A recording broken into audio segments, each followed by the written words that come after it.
The first thing that you must accept is that you are not immune to propaganda. In fact, just acknowledging that is your greatest defense against it. Sometimes it's overt. It's somebody telling you what to think.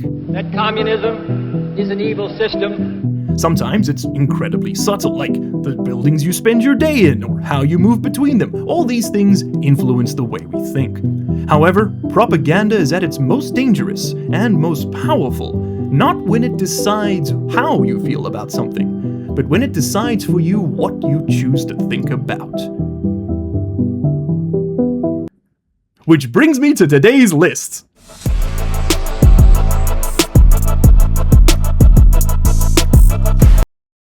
We're going to be trying something a little new today. It's called organization. I hear it does wonderful things for other people, and I want those things for me. The other things I want for me are some Invar and Constantin. These are the mid-game alloys that we didn't get a chance to make in the previous episode. We're then going to use those to upgrade our welder, because for far too long, we have been slaves of the gas. No longer shall our room heat up dramatically whenever we want to weld something. We are going to switch to the age of the electron. It is upon us, people.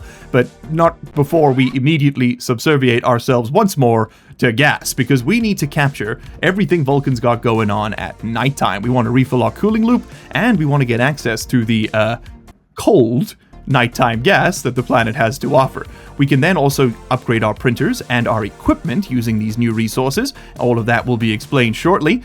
And the benefit of doing this is going to give us a ton of resources we can use to filter the CO2 and the O2 from our greenhouse, where it's currently doing nothing, which we can mix with the hydrogen we get out of the atmosphere to hopefully, finally, eventually make you like and subscribe to this video.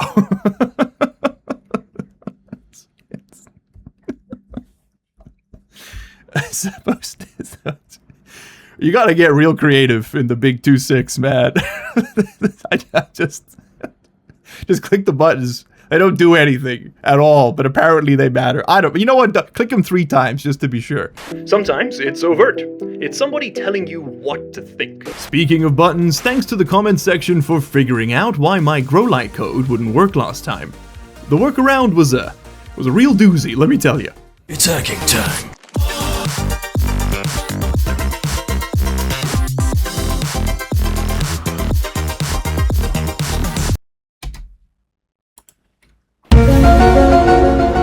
And speaking of doozies, this challenge is certainly going to be one. Mark didn't do the best job of laying things out for you last time, so let me clear things up. We have a few house rules running, and I'm open to suggestions for more, by the way, but right now it's just simply no jetpack, no respawns, and no save-scumming. Unless we run into technical issues, in which case we kinda have to. And since we're grinding the 4th wall into a fine paste, I think this base could also do with an official name, don't you? Prize goes to the top suggestion. And, if it wasn't clear already, Mark needs to start making more water, and soon. If he doesn't have a system in place around day 20 or so, Mark will have quite literally peed away his water supply faster than his potato-based oxygen farm could possibly replenish it. It is kind of a hard limit. If we go past that point, we just kind of slowly die without noticing. So, we better get started. The first thing we're going to want to do today is get those alloys sorted out, and like all good celebrity chefs, I've prepared my ingredients off screen. We've got some copper and some nickel in a 1-to-1 ratio. That will make our Constantin. We also have iron and nickel in a 1-to-1 ratio for our Invar. Constantin is a lot easier. You just need to get your furnace over 18 megapascals and above 1000 degrees Kelvin, and you'll be able to make your Constantin. Oh, sorry, it's above 20 megapascals. We're pretty close already. In fact, that might even do it. You know what? Don't split hairs. Just throw the whole damn stack in. Yes, dude. There we go. Okay, so let's close the hatch, and that'll definitely make us our Constantin, copper and nickel. Doink. There it is. And then we need to pump out the additional gas that we've got in there. That's the nitrous and, well, basically anything that can burn, which is just the nitrous. Huh? We gotta wait till it's all gone or it's gonna burn down my vent in the middle of the day. That might be low enough. Let's find out. It's low enough. Okay, with that being done, we can then throw in the iron and the nickel. And then as long as this is between 1.2 and 1.5 thousand Kelvin, and between 18 and 20 megapascals of pressure, it will create what we're looking for here. It's a pretty tight range. It's kind of a pain to do in var. Oh, changed color. And there's the green button. Pull it out. Beautiful. Okay. So we have officially made the first two things on our list. Let's go ahead and whack those off. Now, we would like to upgrade our welder. And to do so, we need to grab the solder. We're going to need the electrum, the invar, and something else. Let's have a look here. We need the arc welder. It is some steel. Of course it is. That's also going to need to get a large battery, which is gold, copper, and more of that steel. Something else I'd really like to get while we're doing this is some lockers, because I'm really worried that all these valuable ores are just going to roll away. So let's get a few of those printing while we work. Here is our new welder. We throw that on the ground, we grab one of these, and voila, we are now able to weld with electricity. I don't have anything to weld, but if I did, you better believe we'd be doing it with this bad boy. Oh, I can weld this door shut. That'll work.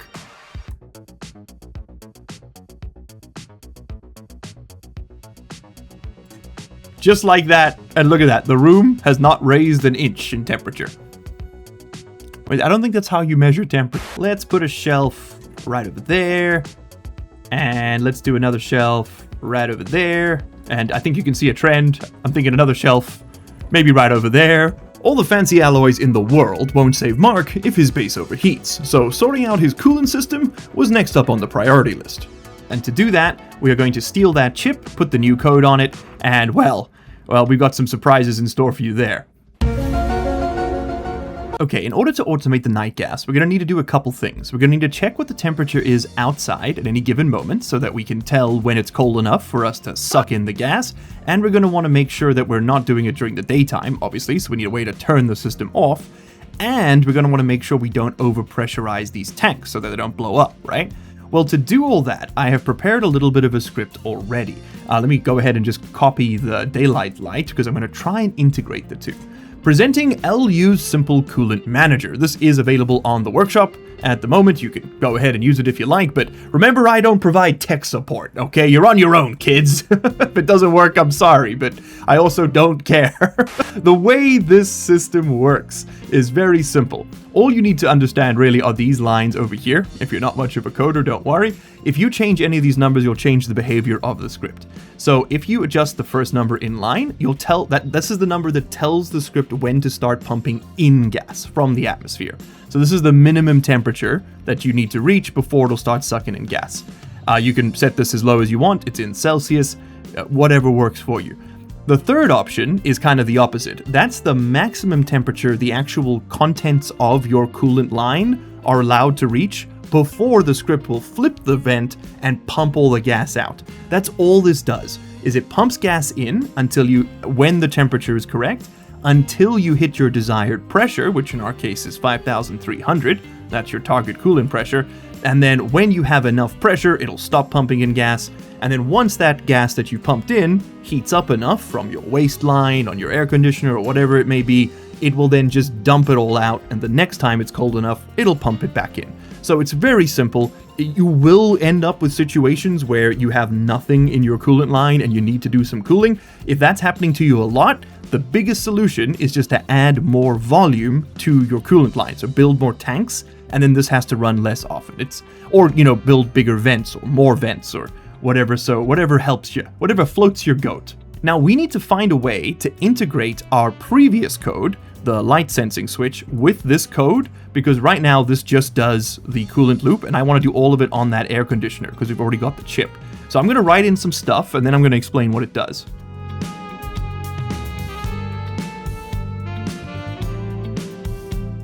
There we go, additions made. It's very simple. It's basically the exact same code we had before. We are going to define any device on this network with this hash number as being named a grow light. It's just for the purposes of this code. It doesn't make any changes to your actual base. Then we are going to make a new variable, which is called daylight, and just like we did before, that will store whether or not the sun is up, right? Now, previously we had set our daylight sensor to a specific pin on the air conditioner, and the same for the grow light. Now we don't have to do that because we can, thanks to the comment section for reminding me of this, we can use direct referencing using hash names. And the way this works is you use these features. This is LBN, so load batch name, meaning load from a range of devices anything with this ID number, which is the daylight sensor for reference, with the specific name greenhouse daylight sensor. So if we had two devices with the name greenhouse daylight sensor, it would load the values in from both of them, which means you also need to specify a way to handle multiple values, even if you just have one. And if you look in the tooltip, you'll see you can set it as the average, the sum, the minimum, or the maximum. I'm just going to set it as the 0, which is, I believe it's the average, yeah? Because I only have one number. So the average of 1 is 1, right? So it's essentially the same as just reading from the device directly, but very importantly, without having to set a pin. And the reason I want to do that is because I want to that air conditioner only has 2 pins, and I know the script works with the pin set, and I don't want to mess with it. And this is a very simple little addition. Okay, so let's test if it works. Let's export that. Let's just make sure. What do we need? We need to have a gas sensor, and we need to have our vent before this is going to work. So let's go outside, and let's set up our gas sensor and our vent and our tank, and expand that network before we do anything else. Yup. Okay, the sun is setting. Perfect, perfect. This is going to be the night gas vent. Let's put a little platform right over here, I'm thinking. Something like that.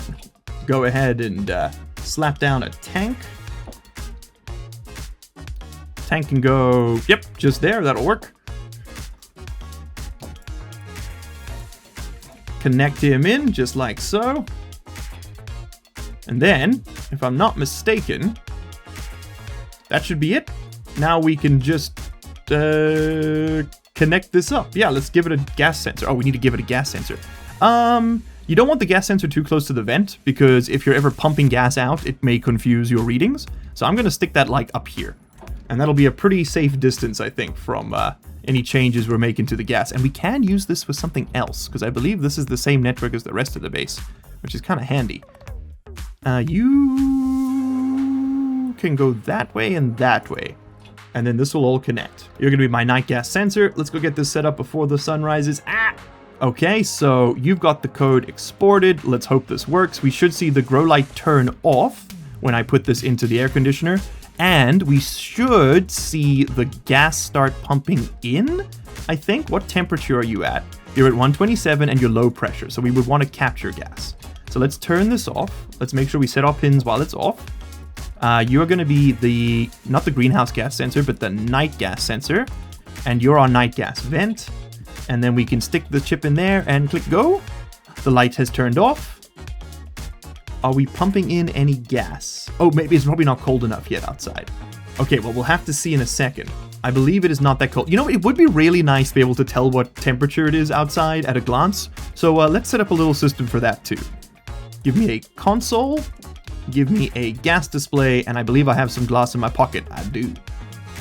Also, put away all these damn expensive ingredients, man. What are you doing leaving stuff lying around? Organization. All right, and I think a pretty visible spot around the base is sort of like right over here. So we'll put this there, chuck that in, seal in the flavor, give it some power. Okay, we can turn you on, and you're currently not reading anything, which makes sense. We want to set you to temperature mode, and don't read the greenhouse gas sensor. It would be kind of nice to know what the temperature is in the greenhouse, but I think for now, let's just do the night gas sensor, turn that off, and there we go. Yeah, it is still too hot outside. So that's the temperature outside right now, and we can actually give this a name, outside temp. That's Timo. That's not outside Timo, maybe? There we go. And now we can see at a glance what our outside temperature is. Okay, so in a second, we should see that thing flick on and start pumping in a bunch of gas. Oh, and it looks like the potatoes are ready. Perfect timing. Okay, so let's go get that sorted out. I'm also going to do a quick old battery change. Let's get some more air. Oh, we got a lot to do today. Oh my goodness, we're gonna have to get an air capture system set up as well. Oy vey. Let's change out the batteries in there and upgrade our printers. Okay, while we wait for everything to start, let's actually get this going. So electronic printer mod, Electrum, Constantin, and solder. These take ages to print, so let's just get it started. And make sure you don't make more than one. Definitely don't need it. Okay, let us dump this. Nice hot gas. Warm up this room a touch. And let's have a look at what's going on in here. Okay, confirmed. We are pumping in cool nighttime Vulcan gas. Well, cool, it's 127 degrees Celsius, but it's colder than it was, okay? And the room is being chilled. Okay, so then that should cut off at 5,300 megapascals. Awesome. That's worked. So that's thriving towards seating. Well, while we wait for that to happen, let me pop off my suit. And for those of you who care, I'm going to quickly explain why we've set that pressure value. For those of you who don't, skip to this time on screen. Opening the Stationpedia with F1 lets us look up pollutants, which is one of the gases in Vulcan's atmosphere. It has a bunch of stats that are relevant to us, specifically the latent heat, which, but we'll get into that. Let me not get ahead of myself. We are looking right now at this, which is the phase change diagram for pollutant. Essentially what this is a visual graphical representation of when this element, I guess, will be in a certain state, whether it'll be a solid, a liquid, or a gas, right? There is no plasma in Stationeers. The way this works is if you are, think of it as like physically within this area of the graph on the temperature and pressure, unfortunately it doesn't draw the little circle, but imagine where my cursor is, then you are going to be a gas. If you move above this line, you're a liquid. If you move above this line and below this blue line, you're a solid. The way we can interpret that, right, is if you look at the values at the bottom, as we scroll up in temperature, as we increase the temperature, you'll see that the pressure also increases. That is the pressure, the minimum pressure, at which this element will remain a liquid at that temperature. Meaning, we know we're going to get pollutant in at the coldest. It will be 126 Celsius, right? Which means that in order to keep it a liquid, it needs to be at 5,364 kilopascals. So if we only ever pump in 5,300 pascals of pollutant, it will never liquefy because it won't be cold enough at that lower pressure to turn into a liquid. Hopefully that makes some kind of sense. Now, of course, you might say, but hold on, the pressure will increase as the temperature does, and that's true, but remember, it doesn't increase linearly. We're going to get up to 150 C. There we go. So if we manage to get to 5,800 pascals inside that tank, when this was at 150 C before it got pumped out, it would turn into a liquid. However, just in a little bit of testing in previous playthroughs, I know that it doesn't ever get that high. It won't get anywhere near that value. It'll probably be like 5,400 at most. Okay, and so we've pumped in 5.3 megapascals, we're at 127 C, there is no liquid pollutant in that pipe, and even if there was, we do have a drain to catch the remainder, and of course, to be extra safe, you can just set that value like way below. You could do like 4 megapascals, and then there's zero chance. But I figured, why take risks when you can take double risks?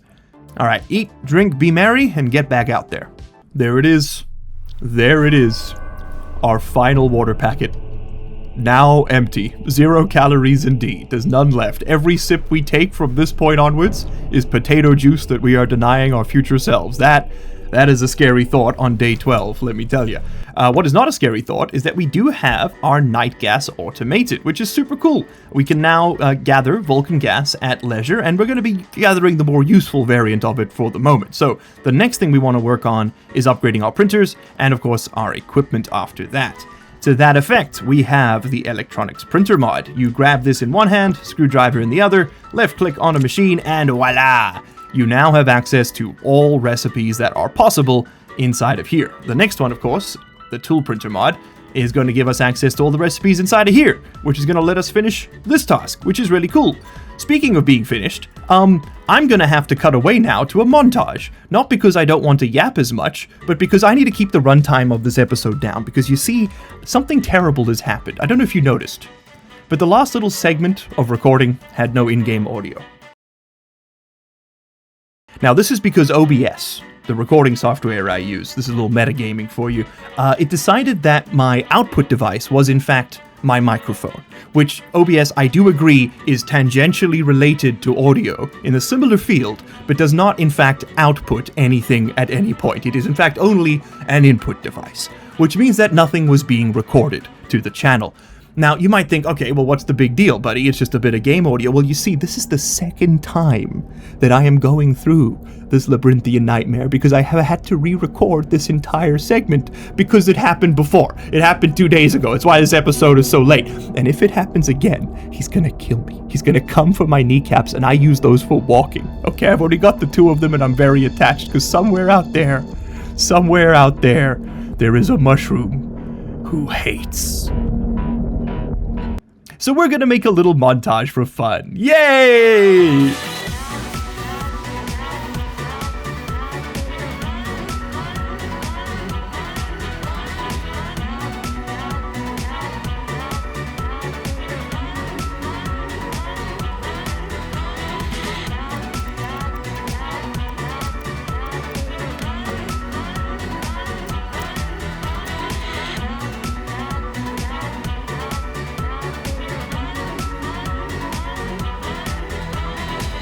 Riveting montage, wasn't it? Wow. Wow. What will they think of next? I would like to upgrade my auto lathe. And then finally, the last little piece of the puzzle is, of course, the pipe bender mod, which we are only going to make one of, and that's going to go right here on this machine. The reason you want to do this isn't just for the recipes. It's because they work 33% faster. The machines print 33% faster than they do in their vanilla versions. I haven't tested this. This just comes off what I've read online. But they do also, of course, consume 33% more power. So it's pretty much a direct speed upgrade from what I understand, and I don't really see any reason not to do it. Now, what I do unfortunately see a reason not to do is to go mining right now. Although the sun is setting, I thought that temperature was going up, but it is in fact very much going down. This is the perfect time to go test out our new mining drill. So let's go over what we've got. We've got ourselves a new tool belt, which just has more spaces. The real benefit of this tool belt is that there are actually two non-tool slots right over here, so you can put anything. You can, in fact, even put other tool belts, which is getting very metagame about it, but you totally can. Then within the mining belt Mark II, there's just more slots, that's all. Still got 2 tool spaces, and I'll explain the 2 new tools in a second. And then of course I've also got a mining backpack, which at any point we can throw on our actual back, and then whatever we mine will just go straight into it.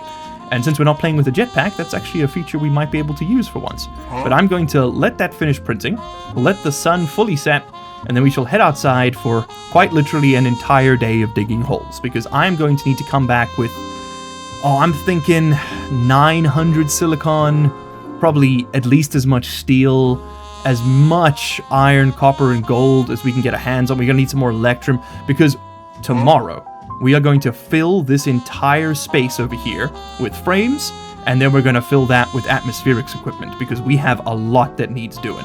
So let's go ahead and turn off these machines. We do not need them running while we're gone. Although, to be honest, I do have a bit of copper left over. I think I might just turn all of that into cables while we're at it. How much do I have? I got 14 copper. You know what? Let's invest in one other very small upgrade to the base quickly.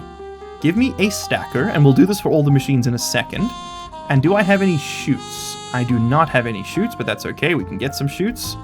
I think I'll just need 2 of them for now. Actually, I might need a bit more for where this one's going.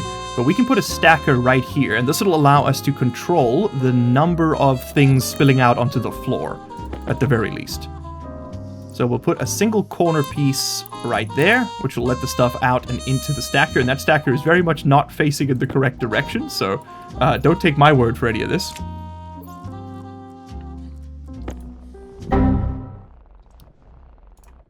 Uh-oh. So about that no save-scumming rule. Okay, had to relog a few times there, but I seem to have it working again. Let's try that one more time, this time with the stacker facing the right way. And with a few more chutes, we can now... okay, it's going to be a little hard to get to the tool printer like this, but we can put... oh, dear God, please help me. We can put a chute corner going up for you. It's just because of the spacing, I think, on this one. And then I think we should just have a little bit of an inlet right there. Yeah, we can just chuck stuff in there. Okay, that'll work. You are going to be set to, let's say, 500 for your stack. Beautiful. You will let out your pipe printer mod when the time comes, and then, well, when that's printed, you will go ahead and make me some cables. And yeah, it was just a little bit of a goof. Just a little bit of a goof. Chuck all this stuff on the ground. Clear out our inventory, because we are going mining, people.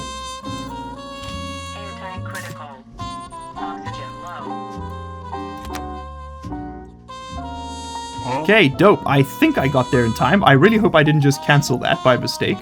Let's cut this wire in, turn this thing on, and it should potentially maybe spit out a pipe bender mod. Yay! Yay! Just like that, we've upgraded all of our printers. Hoorah! Okay, which means that we can knock off 2 more of these tasks. Perfect. And of course, you'll let me know if you've done this one, right? Okay, I think we've sent the message. Okay, YouTube partners, you can get off my back. God, they hound me, let me tell you. What was I doing? Oh, I was going outside, that's right. Thankfully, mining would now be a breeze. Mark's new drill can chew through terrain and help him tunnel his way to an early grave 5 times faster than the one he landed with. Plus, he's got a handy new ore scanner to help him track down the ingredients he's looking for, which he will just never use again because it makes just the worst noise. Just the worst noise. Many months later. I come back from the desert full of spoils. That's right, and also very full of poo, and also very empty on water, and also almost entirely out of air. So that's nice.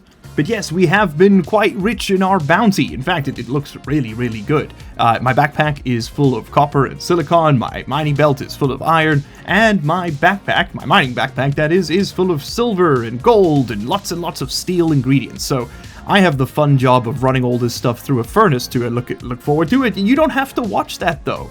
You don't have to do it. I'm not going to make you. I'm not going to let you. Alright, this one's all for me. What I am going to let you see though is us taking the very first sip of official, or rather, unofficial potato water, as in the water that was for the potatoes. The potatoes water. Yes. Okay, let's take a little slurp of this, and then start to panic, because there's no more where this came from just yet. We're down to 11.7 liters. When I fill that up, let's see exactly how much we drank. I drank 600 milliliters. Okay, so we can do that maybe 12 more times. Now, thankfully, the plants themselves take up virtually no water. They're pretty light drinkers for the most part, but they do take a tiny bit. It's something like 3,000 plants per player is like the equivalent consumption, or at least that's what it used to be. I'm sure they've tweaked it a bit since. And there's a whole like genetics mini game you can get into where you breed even less reliant plants, which is kind of cool, but sort of outside the scope of what we're going for right now. Right now, we're just going for not being dead. Oh, and we got some cereal bars. How many of these? Oh, we do have a little bit of water left. I'm talking out of my butt, man. We got some time. No, never mind. We have 1 packet of water left. Okay, boneless water, and we have some glitchy cereal. 5 bars of that. Okay, so we're still good on food. Probably by about day 20, we're going to have to start saving potatoes for cooking. But for now, we can keep working, and I'm going to go process all of this ore. What then followed was the single most riveting gameplay experience that any human being has ever had the privilege to endure.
Look upon my works, ye mighty, and despair!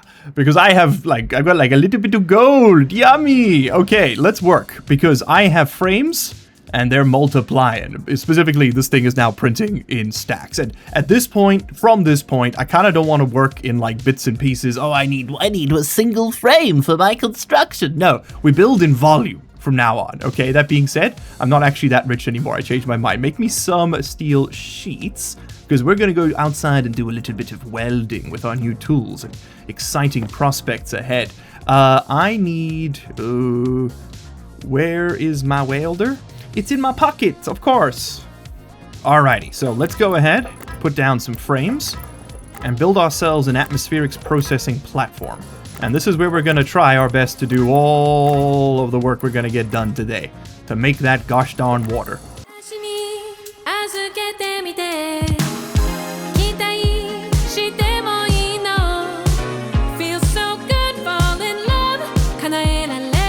89% waste bag, 56% rectum. What will it make? A mess." Oh, we've actually managed to fill one of those all the way up. Okay, hold on. That's an achievement, right? I feel like we need to celebrate that. We're going to keep that right there as a trophy. Beautiful. Voila. There we go. We have ourselves a platform. Okay. So I have a lot of stuff I need to print in order to make all of this happen. And I'm going to do all that off camera, and then I'm going to come back and start putting together the various systems, because there is a lot to cover here, and I really want to try and keep it as clear and concise as possible. So I guess I'll see you all in like at least an hour real time while I get everything prepared. 6.5 hours later. Before we can make water, we're going to need to gather all the gases we need to burn so that, you know, we can actually make the water. We also need to fire whoever did this cabling. What the hell am I looking at? Oh my god, I was going to do a whole spiel about, like, how we're going to manage the gases, and we can't do any of that while this looks like this. What the hell, man? This is not okay. All right. My mouse has been disconnected from my computer. Somebody help me. Oh. Windows? Can I have it back? No. Hey! All right. Well, I mean, apparently we fired the guy. Oh, there goes the keyboard. No, now it's back to... No. Oh. I'm not pressing any buttons. Oh, thank you, Logitech G Hub, for updating to version 2026.5.939708 in the middle of my recordings. Oh, thank you. Oh, if it was... Fire that man. Fire him as well. Fire everyone. Burn this whole place to the ground. Okay. Anyway, as I was trying to say, in order to gather the gases, we are going to need to get actually fairly creative with how we do this. We are Sorry, is there a cursor in the middle of my screen now? What is happening? Oh my god. Go away! Go away!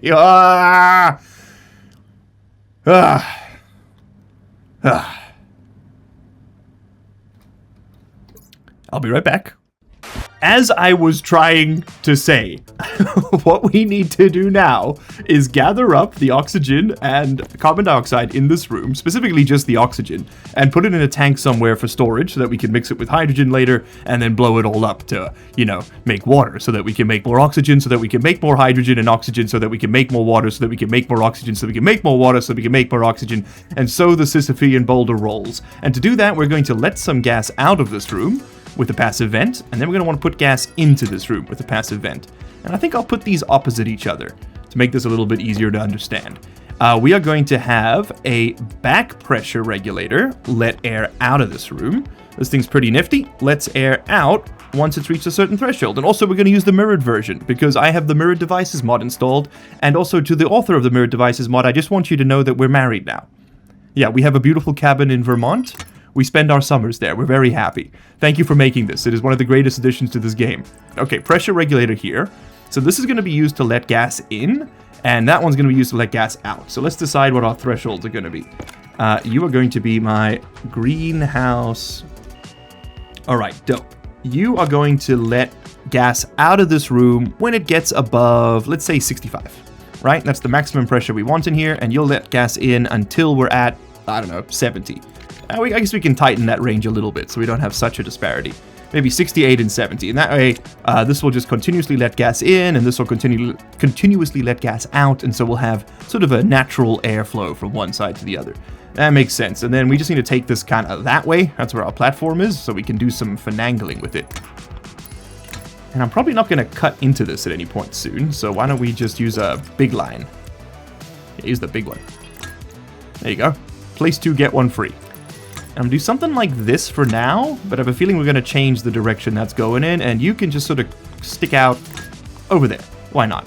Alright, I think that's pretty much it. We can wire these things into each other, but that's everything else we need to do needs to be done outside. Okay, and here we are outside at night so that we can do a little bit more work. I've gone ahead and spray painted our night gas line nice and bronze, beautiful. That's with the new supporter pack, and I've got all my crayons arranged over here, by flavor, of course. Now, I think the first thing we want to work on is gathering up our oxygen. So let's put that down. I've got an atmospherics unit waiting to go. We're going to make sure this is a filtration unit. And we've got this is the line coming from the room. It's right there. Let's sit this down right over here. I think that's going to be our oxygen filtration, so let's get that built up. Which is some pipes, and then I think it's a screwdriver and cable coils. Yes, there we go. So the way this works is you put gas in the back, you run it over some filters, which in this case will be... Oh, I love that sound. It'll be 2 oxygen filters, and we'll then get the gas we want filtered out over here, and everything else comes out of this one. Now, we're quite lucky in that everything in that room that isn't oxygen is stuff that we don't really care if it's in the room, so I think we just put it back in the room, right? Let's make our lives easy. And I'm going to designate gray as my mixed gas line. So that way, if you see a gray pipe, you know it's just kind of a random assortment of stuff. It's not a specific filtered input or output. Okay, so you can come in like this, and I'm going to put you right there, and I guess we'll find a way to connect you up with that guy. And then we need to also link you in to this network. So let's grab a wrench, and we're going to put the wrench away. We want to make sure we're not like sort of connecting to another line, which you can't do unless you're holding a wrench. Okay, so it's going to come like this, and there we go. So that is now the intake from the greenhouse connected up to the filter. It'll suck out all the oxygen and then put everything else back in the room, which right now is CO2 and I think like a tiny bit of methane that's snuck in there. So that's pretty sorted. I think that's done. Next up, we want to deal with the oxygen, like where we're going to put it. Well, I think we call these pipes white. We put this over here, and then I think I'm going to build a second floor to this place. And build a second floor Mark did. And then a third. The age of parkour was over. Mark would never have to jump for the beef again. Is that working? We gotta... Demographics on this channel are all fucked up, man. We gotta get some young blood in here. He would, however, have to jump to it if he wanted to make water before the forces of entropy finally had their way with him. Hydration critical. The first step on this journey was to slap down an O2 tank, give all his devices the names and colors befitting their rank, and then wire the whole thing up to a transformer so he could start stockpiling gas. Speaking of which, he then repeated the exact same process for the carbon dioxide and hydrogen systems. Mark slapped down the filters, connected up the inputs, replaced the air conditioner he'd accidentally built with a filter, because of course he put down the wrong damn device. It's not like there's any time pressure here or anything, is there, Mark? Unlike the oxygen, which comes straight from the greenhouse, the carbon dioxide and hydrogen will be siphoned straight out of his night gas system, which means that he has an essentially infinite supply of both. As such, a simple chimney stack will dump out all of the unfiltered gases, and definitely will not cause any issues further down the line when it repeatedly empties out the system the air conditioner uses to cool his damn potatoes. No risk there. Before Mark could start capturing those gases, though, he needed to solve a much bigger problem: breathing. You see, the portable O2 tank he'd started with was now very, very low on pressure, and Mark would need a new way to refill his suit tank. Oxygen critical. Yeah, she'll be right. Give me this. I've got a pressure regulator and a utility kit for just this purpose, and a spare canister. I came prepared, people. I came prepared. Let's put... Caution. Ah, crap. There's no winning, is there? Let's put that away. And then right here, I think we're going to put an oxygen connection. And if this feels premeditated, it's because, once again, this is the second time I'm having to do this. Okay, you go like that. You are then going to get a big old expansion tank like this, and that's just so that we can store a bunch of oxygen, because I'd much rather have it available for breathing, where we can voluntarily choose to, like, turn it into fuel, than have it all accidentally turned into fuel and I die. Okay, pressure regulator, if that's even your real name. You go right over there. We link you up like so, and then I think we run an O2 line underneath this whole business, just to kind of try and simplify the routing, because right now it's going to be a dang mess. And to be honest, we can do the same thing with the carbon dioxide, right? Like, we know it's going to come out of this machine, and we know it's going to go up to a tank, but we might as well have it come along and under into here as well. So let's do just that. Okay, bueno. So now we'll be able to filter carbon dioxide into the base like that, and we can link this up to here. And I will admit that perhaps that is not setting up oxygen like I said I would. But you know what? Okay, I don't work for you. I mean, I do kind of in a very real sense, but I don't work for you. Let's also put down this gas tank storage, and then we'll chuck the canister in there. And that, baby, that is going to be our O2 refill station when the time comes. Okay, crack this open. Heat this room up a whole bunch. We have potato seeds. I repeat, we have potato seeds, which means it's time for more hydroponics trays. Okay. Which means it's time for us to pivot off what we were doing and focus all our energy on this. There's a storm outside. I really hope there wasn't anything loose on, on the patio, because it's gone. Alright, well, that's kind of perfect timing in a way. Alright, yeah, you turn on again. Dope. That's kind of perfect timing in a way, because we can use this to deal with this without feeling like we're losing time outside. Okay, okay. Give me a second. I'll be back in here in a minute with like 20 more of those hydroponics trays. You know that feeling when you're just like in a way too crowded elevator? Yeah. Yeah, excuse me. Sorry, this is my floor. Sorry, ma'am, excuse me, please. Please! Ma'am! And so Mark used the time to print out some more building materials and slap down a second grow light. That storm also damaged his solar panels, and so as soon as it ended, Mark ran outside to do a little cheesy maintenance on them. Unfortunately, much like cheese, Mark melts at precisely 669 degrees Celsius, and so his air conditioning system was working overtime. With the O2 refilling system still incomplete, Mark's lifespan was suddenly being measured in minutes and seconds instead of the hours it had been for days. He rapidly ripped up the frames and connected the O2 line to a pressure regulator he'd put down earlier. This was set to 3000 kilopascals for now, as he needed to make sure there would still be plenty of oxygen on hand later to mix into fuel. Speaking of which, it was then time to slap down the remaining tanks and then prepare the ingredients for a couple of explosions. Beautiful! All three filters are now running, which means we have 128C carbon dioxide building up in that tank, we have some 128C hydrogen, and we have some 26C oxygen. Okay, which means our oxygen is going to be way more dense because it's at a lower temperature than our other two gases. So if we want to mix these two, we're going to have to equalize the temperature, and that's going to require some specialized equipment. So let me go refill my O2 tank because I'm about to suffocate, and we'll come back out with the heat exchanger and all the other relevant bits. Alright, so how's this gas mixing going to work? Well, we are going to take oxygen and hydrogen, and we are going to mix them together using this device over here, the gas mixer. That part's pretty self-explanatory. However, something that we are going to run into, or a problem that we're going to fairly consistently run into, is the fact that the oxygen is so much cooler than the hydrogen, means that they won't mix at a perfect ratio, right? The gas mixer isn't intelligent like that. It can't tell density differences. It's just a volume mixing type of thing. So what we want to do is make sure that these have the same temperature, and to do that, we're going to use this thing, which is a large direct heat exchanger. You can use the small ones. They're much cheaper, but I find the large one just works so much faster. Okay, so we want to sit this thing, I'm thinking like right between these two tanks up top. And then we're going to run pipes to connect it all up. Let's just put this up here, because it's a bit easier to work with. Oh, and it needs a frame. I happen to know where I can find one. Look at that, it all worked out. Now look, fuel mixing isn't all that complicated, but we really don't want to end up heating up all of our oxygen, right? It gets kind of hard to breathe when your lungs are actively boiling. So instead we'll siphon off just a little bit of gas that we'll dedicate to being fuel. A pair of pressure regulators and some inline tanks will do this job perfectly. These can then be connected up to a heat exchanger for a little demonstration. And that's 30 moles exactly of hydrogen, and that's 39 moles of oxygen. So we could probably actually go a bit lower.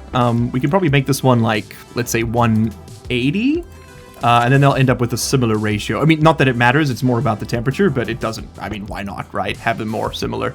Okay, so let's connect you up, so you won't change temperature yet. And that's because, again, that does not exchange heat with the outside. It is inexplicably insulated to adjust itself. And then you will connect here, and we should see now rapidly that the O2 heats up and the hydrogen cools down, and they'll meet somewhere in the middle. So the pressure on this will of course increase as the temperature does, and the pressure on that's going to drop, and they'll equalize at almost exactly half, right? It was about 130 for this fella, and now he's sitting at 74, so not exactly half, but pretty close. Well, I mean, what was their equivalent temperature combined? It would have been about 160, right? So yeah, I'd say that's pretty close. All right, so now that we've got our now we've got our balanced ratio of gas, what we can do is go ahead and mix it with this thing. So we're gonna put the gas mixer right over here, I reckon. We'll have the oxygen come into input 1. And then we want to make sure we set the ratio. So this will set the ratio for input 1 if we use this thingy on it. And I'm going to actually run it slightly oxygen deficit, right? Like, we're not going to make a perfect 2-to-1 ratio. I actually want to run it at a slight deficit so that we end up combusting more of our O2 and we waste a bit more of our H2. And that's, yes, we're going to run like a fuel pour setup, which I think is probably the safest way to go. O2 is definitely the rarer of the 2 bits. Now, of course, we just need somewhere for that fuel to sit, and I think we're going to put it right over here. That's going to be our fuel tank. We don't even need to change the color for once. How about that? All right, so let's go ahead and mix some of this up. Let's see what we're getting. So we have a perfect 30 to 70 O2 to H2 ratio, and of course I could make that 33 to 66.7 recurring. It's okay. This is good enough for government work. And that's currently what we're working on. So I'm going to let that run for a bit. This can take a lot of volume, and I'm willing to mix up quite a lot of this O2. We have a pretty safe backlog here, 500 moles of breathable gas, with another 400 in there, and there's certainly more in the greenhouse, and there's more being made every second. I think let's turn a fair chunk of that into fuel, and then turn a fairer chunk of that into water. Yeah, that's going to work. And of course, it is going to temporarily heat up. I do want to just check one thing quickly. What is the auto-ignition point of hydrogen and oxygen? This is important. H2 and O2 will auto-ignite at 300 C. Okay, we'll never get to that point because the H2 we're bringing in is at 126, so that's the maximum theoretical limit it'll get to. You've got to be very careful of this. If the temperature inside this pipe got over 300, it would explode. It would start burning and mixing that way. Okay, next step. We've now got all the fuel mixed up. Let's do something with it, right? We're going to spray paint you orange. We're going to put away these here paints, and I printed up a bunch more tools for us to get to the next stage. Oh, there's a lot to do, believe me. I think we're going to end up taking the water in, like, let's say provisionally over here somewhere for the moment. Kind of would have been great right there, TBH, but that's where the CO2 is at the moment. So why don't you come in right over here? We'll say the water comes in right there. Okay, that's the water line now. Okay, so we'll make sure that we can connect up to our water pipe here. We might go underneath the frames, but it's going to go into the greenhouse from that point. Meaning that we need to build probably our combustor here. So that's going to be this device. This is a combustor. It takes 2 inputs, and in this case it'll just be 1, which is our pre-mixed gas, and it burns it, right? It can be anything, any of those possible combustible recipes, and then it gives you an output. So we're going to stick that, I think for ease. Is there a mirrored combustor? Not yet. I guess that's too new. Okay. Yeah, it'll be okay. Don't worry, buddy. Let's put the combustor right over here. Let's compact this down a little bit, I think. So we'll have the fuel come in over there. What do you need? You probably need some pipes. Yep. And then you're going to want the usual, which is a screwdriver and some cables. Awesome. We do not need to get to the water input for this thing. The liquid input. We're not going to have any liquid input into this combustor. It's going to be one singular input, which I believe is input 2 of them. Yes, that is input 2. Okay, so we're going to make sure that this is set not to input 1, 100% flow to input 2, please. We can, of course, control this with IC10, and that'll be something we handle in the future if we're still alive. For now, we got to just make some water, and we're going to do it manually. So we're going to take all of this along this way, connect this up, and then this is going to come out really, really hot. We saw that in the Stationeer entry. If we look up water, you will see that it's going to come out at like an insane temperature, right? It's going to come up at 2.64 thousand Celsius. You'll note that the outside is currently 500 Celsius. That's about 2,000 less than the number I just said, meaning that, yes, inexplicably, we will get cooling from Vulcan. So what we're going to do is we're just going to put down some uninsulated pipes for once. I know. And we'll put down some uninsulated pipe utility kits, like this and like this. Okay. And then, where are we? I need some gray. I need to watch my suit waste tank as well. But there we go. So what that means is that the contents of these pipes will lose heat to the atmosphere. So let's turn this on. You'll see that we are consuming fuel. And we are producing very, very hot water. Tiny little bit of oxygen, tiny little bit of hydrogen, doesn't combust. That's okay. But you can see the temperature is dropping and the count is increasing. Okay, stop making fuel, and we're going to leave that water running, and we should come back to, I'm hoping, a couple hundred moles of steam. Incredibly hot steam. Unfortunately, Mark had to make a slight detour at that point to expand out his power network. Because you see, all these new machines were really starting to bring out this South African patriotism again. And the risk of brownouts were on the horizon, John. It was around this point that he also noticed his air conditioning line was, for some impossible to foresee reason, suddenly completely empty. Thankfully, the fix for this is, like all things, more DACA, and so a large powered vent was wired in. This puppy pulls an ungodly amount of gas in, but also requires an ungodly amount of juice, so Mark couldn't run it until his battery had had time to recover. Pivoting back to the whole point of this episode, I mean storied retelling of canonical and true events, Mark slapped down yet another filter to siphon off that super hot steam the combustor was producing. Everything else was, once again, fed into a chimney.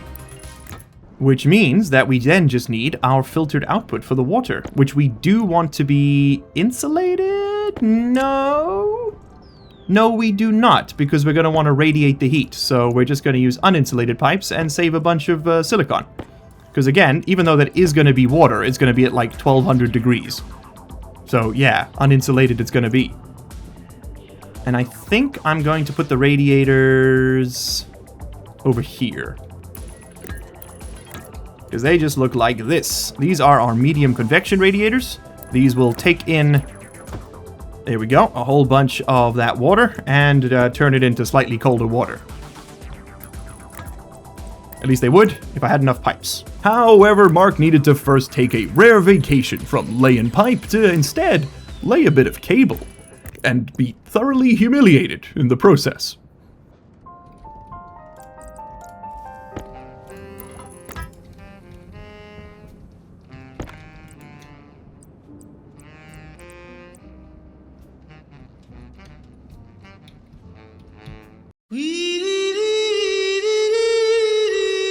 Motherfucker, man.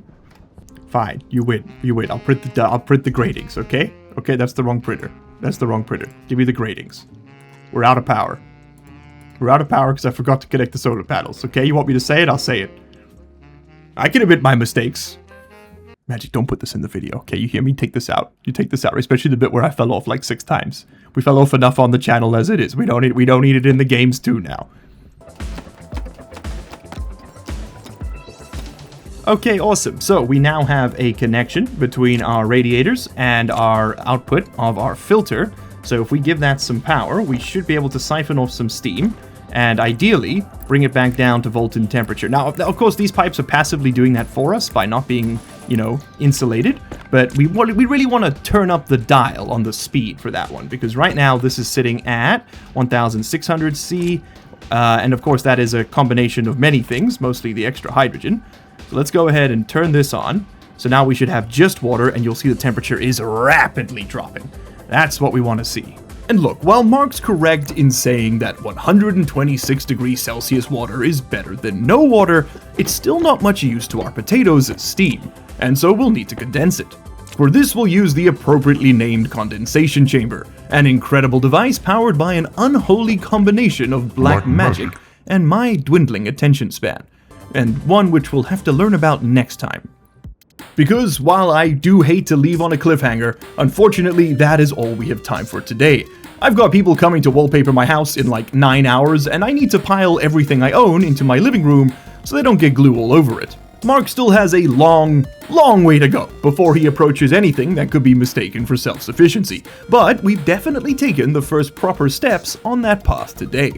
Also, just editor Miles from the future here, the reason this episode is like 3 weeks late is because of the wallpapering. They got glue in my goddamn PC fans. I had to get it all fixed. And then the sound panels on all the walls, and it was a nightmare, okay? It was a nightmare. We got it, it's working now, kind of.